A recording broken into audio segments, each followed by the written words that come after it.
Cette forteresse militaire construite entre 1874 et 1877 a servi de décor à des films tels que Les Femmes de l'ombre, Chocolat avec Omar Sy, ainsi que Vidocq sorti en 2018.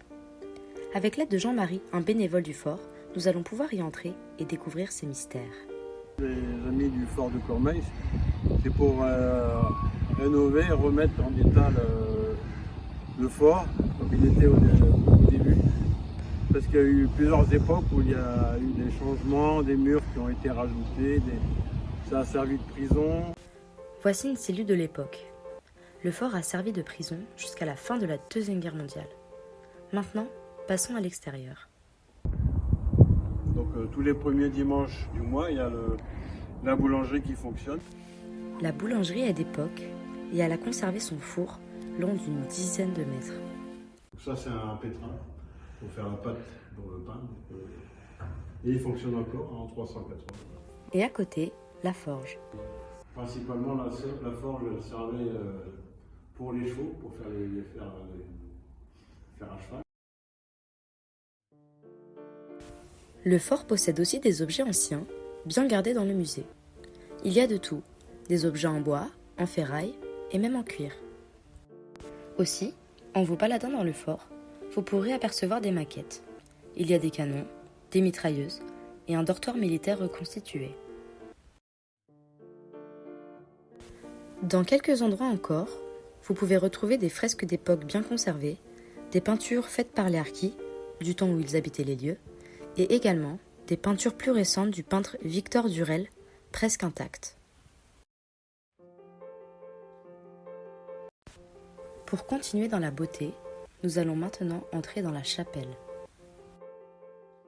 La seule chapelle d'un fort, parce que dans les forts, il n'y a pas de chapelle.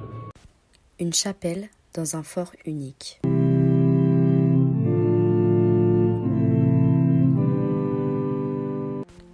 Entre les ponts, les tunnels et les souterrains, le fort est un véritable labyrinthe, mais très bien protégé contre les attaques ennemies. Ici, les fossés, les deux côtés, le côté nord et le côté ouest. Là, on voit qu'on est à cet endroit-là. Là, on a toute l'enfilade du côté nord là, et du côté ouest. Les membres de l'association Les Amis du Fort, dont fait partie Jean-Marie, fêtent leurs accomplissements à l'écart des regards des visiteurs, en hauteur. Ils se rassemblent autour de cette table. Le fort est ouvert lors des journées du patrimoine. Il y a des ateliers pour les enfants, avec des animations, déguisements et parcours du combattant. Et à la fin de la journée, l'enfant le mieux costumé reçoit un prix. Et concernant les visites, Donc le fort est ouvert tous les premiers dimanches du mois. Et la prochaine fois, le 3 avril, il y a Cylindres et Pistons qui vont venir ici pour exposer leurs véhicules d'époque. le rendez-vous pour la visite s'effectue devant le fort au 1 route stratégique Cormeilles en Parisis. La visite démarre juste après le premier tunnel. Pour plus d'informations, merci de consulter le site internet fortdecormeilles.org.